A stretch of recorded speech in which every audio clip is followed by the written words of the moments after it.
রত্ন system চুলা, যেটার ভিতরে আপনি এমন কোনো হাড়ি নাই, এইরকম দেখছেন এই সিলভারের হাড়ি। ও এই সিলভারের হাড়ি পাতিলা।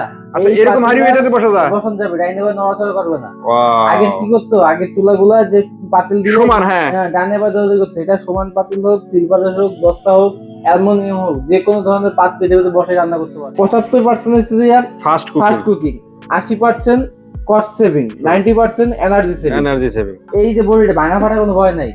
Steel body. আগে কি সব ভেঙে যেত? হ্যাঁ, গ্লাসে থাকতো।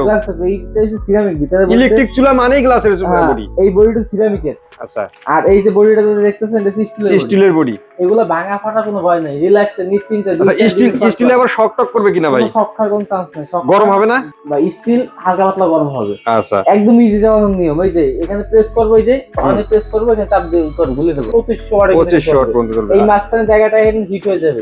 আচ্ছা, হ্যাঁ, এবং এখান থেকে তো ওয়াট কমানো বাড়ানো যাবে। আবার এখানে ফাংশন আছে, ফাংশন টাইমার, যে টাইম এখান থেকে বাড়াই কমে নেওয়া যাবে। আচ্ছা, আচ্ছা। সব থেকে মজার ব্যাপার কি জানেন ভাইয়া, এইটার যে বডি যেটা আছে দেখেন, এই বডিটা সম্পূর্ণ স্টিলের, স্টেনলেস স্টিলের। এবং সব থেকে বড় কথা হচ্ছে এইটার যে পাখা, সবগুলো পাখা থাকে একটা, এইগুলো পাখা হচ্ছে দুইটা। এটা হলো আপনার এই যে কুলিং ফ্যান যেটা আছে, কুলিং ফ্যান খুব দ্রুত এটা ঠান্ডা হয়ে যাবে।